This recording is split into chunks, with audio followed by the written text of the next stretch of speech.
So welcome back and hello everybody. We are going to continue our discussion around my book, which is entitled Breaking Down Barriers. Breaking Down Barriers, my journey from a small African village to the world stage being whatever you want it to be. In my case, I've been a keynote speaker on various world stages around the world, from Shanghai to LA, London, Paris, Casablanca, Copenhagen, different places which I've been privileged to speak at. And in this book, which if you wish to buy, you can do so, is to really talk about different aspects of my life and how those have been creating philosophies for me around my thoughts and ideas and strategies. So I'll give you my philosophy, and then I give you my personal story. The book is very easy to read. There requires to be no degree, no qualification, just a desire. And even if you're not a native English speaker as well, I have friends around the world who are using it to actually help them improve their English, if anything. But at the same time, they want to know the fundamentals of the thoughts and ideas that I have shared. And so, like I said, this is about helping you discover your own journey. So today, we are going to talk about, in this chapter anyway, I've entitled it Failures Forge Us. Failures Forge Us. What do I mean by that? Well, let's be very simplistic about it. We all fail at some stage in our life. There are things that we do not succeed at. There are things we do not achieve. There are ambitions that we have that we never get to. Let's take some very simple ones. You took an exam and you failed at that exam. If, as in my case, which I talk about, I was good at maths. I wanted to be a civil engineer. In civil engineering, you need maths. It's very simple. But I failed maths O-level, O-level being the equivalent in the UK. You take those subjects at around 16 or so, 16 years of age, 16, 17, or 15, 16. I failed maths. I'd worked really hard at it. Why did I fail? I don't know. But I failed. Could it have broken me? Yes, of course. I was devastated. I could have given up on my dream to be a civil engineer. It could have turned my life upside down. So what I'm saying here is, and here it starts, we all fail sometimes. Not all the time, but sometimes. And that, I go on to say, is a fact. The question, however, is how do we face failure and use it to fuel our desire to become whatever it is that we want to become, or achieve whatever we want, or earn whatever we want, whatever your criteria is or are. Think about it. So you fail an exam. You're going for a job interview, a job that you desperately want, a job that you believe you are absolutely suited for, but you don't get it. What about a situation where you have the woman of your dreams in front of you, and maybe you couldn't pluck up the courage to ask her or him to marry you, or whatever, in terms of a relationship, and that person goes a different direction, marries somebody else, has children with them, whatever, and you think, well, I failed. I should have had the courage. I should have just gone on and done it. What about some other ones, prizes or awards? If you're in a sports team and you're running the 100 meters or doing the high jump or the long jump, all of which I've done, and you don't get a medal, and you should have got a medal because your personal best, your performance over the past months or years suggested that you should be there. Or you're in the industry somewhere, in your industry, and you've worked really hard, or you've submitted, perhaps you've been asked to apply on the basis of a project that is getting an award. I've been on jury, not jury duty, but I've been on jury awards committees over the years, and I've had the privilege of selecting which projects, which ideas, which thoughts most suit the criteria, which are the most dynamic, the most exciting, the most interesting. And you may be one of those thinking, look, I should win this. We should win this hands down, because not just we've worked hard for it. It's not about working hard. It's about the fact that we have all the elements and ingredients that say we should win.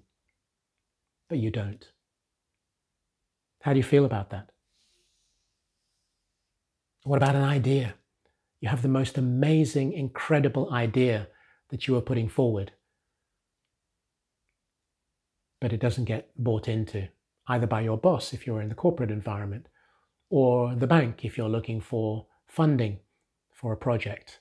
You know that this is a slam dunk. There's absolutely no way you could not be awarded this contribution, this loan, this support, whatever.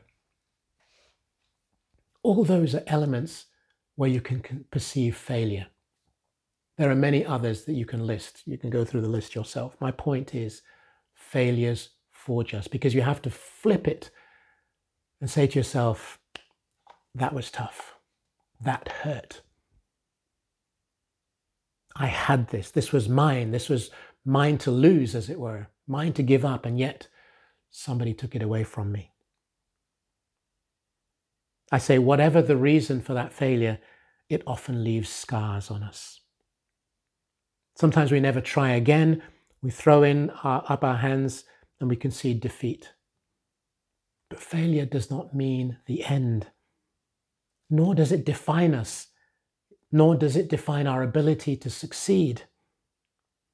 We have to keep going.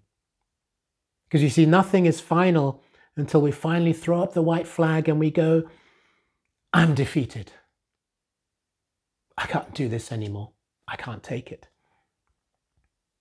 But failure or failing is often a test to see just how determined we are to climb that mountain, get over that peak. But you know, there'll be peaks and troughs. That's the way these things are. You'll just keep, that's why I'm saying failure forges us. It makes us stronger, makes us more capable, makes us more able to do what we need to achieve. In the quote that I leave here, Abdul Kalam says, failure is the first step towards success. So if you change your mindset, embrace that quote. If you don't embrace the rest of what I've said, you just say failure is your first step towards success. Whatever success looks like to you. So how are you going to do that? I then go on to my story, which, like I say, I won't be reading all the stories because I want you to get the book and experience it for yourself and identify yourself in those stories as well. So the action item is, whenever you fail at something, remind yourself that it is all part of the process. It is all part of the process, and it will not break you. It will not break you. It will not. Whether it's mental, emotional, physical, it will not break you unless you allow it to. And that's a whole different thing. So the critical thinking question here is, what are some of the things you have failed at? What are some of the things that you've failed at? But, so that's part of the question. But the other part is, but which have helped you on your journey. What are some of the things that you've failed at? List them out, but then have helped you on your journey. And if you can do that, you will find that you can work through the pain, the disappointment, the discouragement, the mocking, because people may mock you. That's okay. I have a very strong, thick skin. Very little gets through to me. Did that happen overnight? No. But I worked at it. I worked at it because I will not allow anybody or anything to get into my space and bring me down. Have there been times when it's got through my barrier? Absolutely. But then I do what I say here. It's just like, Chris, it happened. Let's do something about it. Let's change it. Let's use that pain to drive towards success. Let that fuel burn even stronger. That person or those people who said, you weren't good enough, I'm going to show them. But you're not going to show them out of vindictiveness. That's wrong. That's not the right attitude. You're going to show them because you grow stronger. You go stronger. So I hope that that has given you some thoughts and ideas. Failure or failures forge us, because you will fail on more than a few occasions. So it's not just one failure, but several failures. They forge us. They make us stronger. So go away with that, and I hope that it'll give you the fuel, the desire, the strength to become even more than you were already. So until the next time, I wish you all the best. Thank you.